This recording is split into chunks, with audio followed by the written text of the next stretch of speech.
Pensando até em tempo de viagem, hoje, com as condições que a gente tem em termos de tecnologia, quanto tempo levaria para o homem sair da Terra até Marte? Feita a viagem, assim. Hoje as naves elas levam em torno de 8 a 9 meses.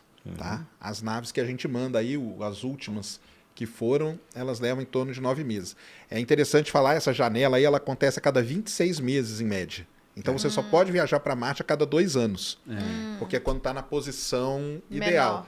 É uma elipse a órbita, né? A Então órbita tem é pontos elipse, mais então você tem. O próximos. que você faz? É igual o futebol, sabe? Jogar a bola no ponto futuro. Então Marte passou aqui um pouquinho, você manda a nave antes para encontrar com Marte lá na frente. Entendi.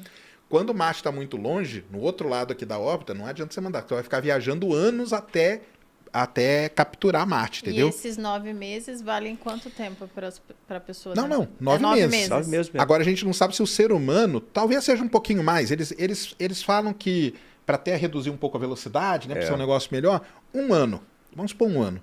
Tá? Vai demorar 1 ano para viajar. E nisso a NASA fez um projeto muito legal, que foi a missão de 1 ano no espaço, com o Scott Kelly e com o russo Mark. lá, eu esqueci. É o Scott e o Mark.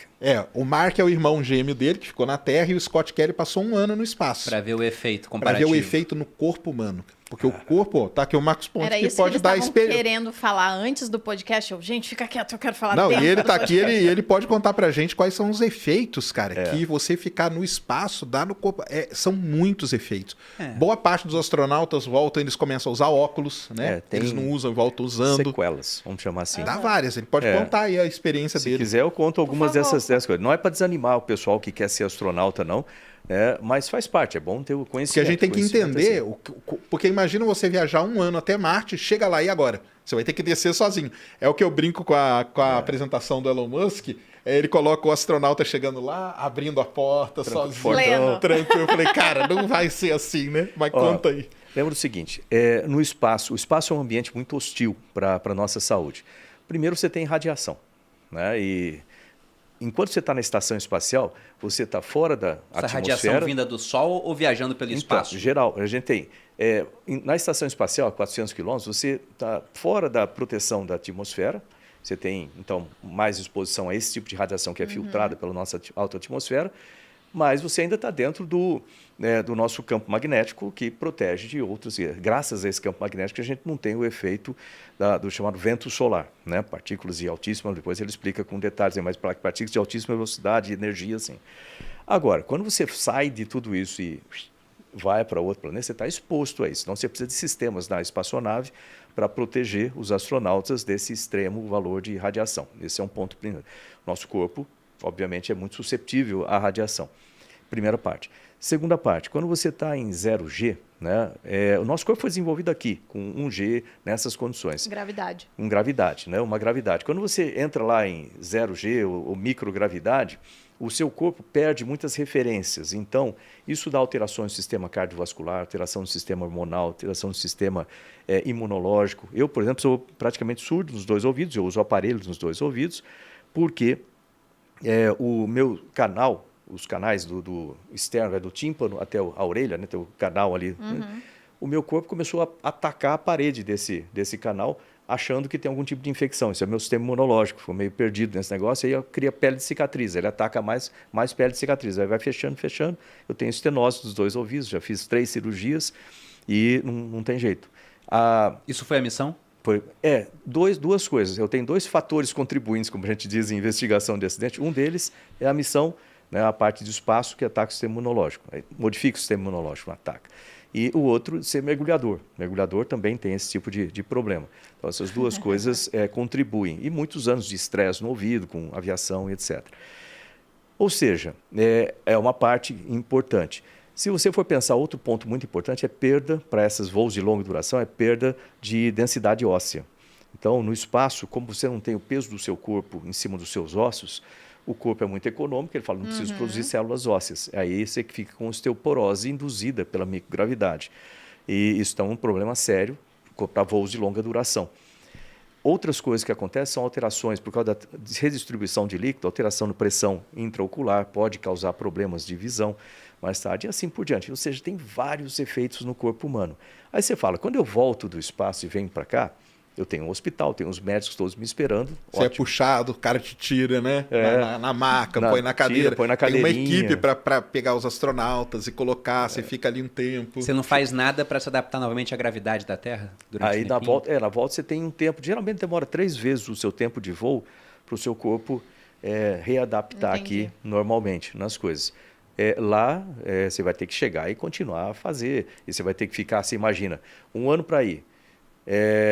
Vai dar o quê? 1 ano para voltar, 1 ano para ficar e 1 ano para voltar, basicamente, se você considerar as órbitas. Então, São 9 3 anos para de voltar a missão. readaptar aqui na Terra. Então, não é muito fácil, não, essa Nossa. situação. E em Marte, lembrar que em Marte você vai encontrar, além da falta de infraestrutura, né, para cuidar, pelo menos nas primeiras missões. Aliás, uma coisa que o pessoal às vezes me pergunta assim: você iria para Marte nas primeiras missões? Apesar de tudo isso, eu iria. Né? Depois eu explico por Eu quê. achei que ele ia falar não. Eu Jurei iria. que ele ia falar não. Eu iria. Mesmo porque eu vou estar já com 70 e tantos anos naquela data. Lembrar que o John Glenn fez o segundo voo com 77 anos. 77, Né? o John Glenn foi Então, nesse. eu iria. Agora, lá em Marte, você também está sujeito, lembrar que a atmosfera é diferente daqui, tem todas essas questões de atmosfera, do ar, entre aspas, que existem lá. Você está exposto à radiação, tem a temperatura também altera bastante. E sabe lá o que mais que pode se encontrar por lá, que a gente sabe um pouco de lá, com os rovers que foram para lá, mas não sabe tudo. Então tem que aprender muita coisa por lá ainda. É complicado. Eu brinco com o pessoal que me assiste, eu falo que esse é o fator tripa, cara. Que é o ser humano. Porque o resto a gente tem. Faz sentido. A tecnologia, tudo, a gente já tem para ir para Marte. Isso aí não é segredo. A nave, a gente já sabe mandar, a gente já sabe como pousar, basicamente. A gente já pousou vários rovers, vários landers. Só que, e o ser humano? Esse é o ponto. Se a gente for parar para pensar, né, em toda a história da evolução, graças à gravidade que a gente tem na Terra, o coração está nessa posição não é à toa. Para conseguir bombear o sangue da maneira que tem que ser feito. Então, de repente, você não tem gravidade, o sistema circulatório começa a ficar diferente, densidade óssea é diferente. E aí, até uma coisa que vem na minha cabeça, aquelas representações que o pessoal faz de alienígenas, que eles são mais fininhos, eles levam em conta isso? Uma densidade óssea que é diferente? Já viram? Faria sentido? Você vê, se você pensar, o nosso corpo foi desenvolvido aqui nesse planeta e ele tem essa forma. Assim como toda a vida no planeta, isso devido às condições do planeta também, sim. ao longo do tempo, na evolução, elas foram criando essas criaturas dessa forma. Se vai para um outro planeta com outras condições, né, em termos de gravidade, por exemplo, fica fácil de pensar. Né? Se o planeta tem pouca gravidade, por exemplo, isso vai alterar a estrutura física daquelas criaturas para se adaptar à vida naquela lá. Ou se tiver muita gravidade, um planeta grande, certamente vai ficar mais robustas para aguentar aquilo lá e assim por diante. Então, o tipo de planeta onde vivem as criaturas vai alterar o desenvolvimento. Isso acontece no desenvolvimento. Isso que eu estava falando no começo, quando essas figuras, o Mark, por exemplo, hoje ele era gêmeo do Scott, gêmeo idêntico. Por que estou falando era?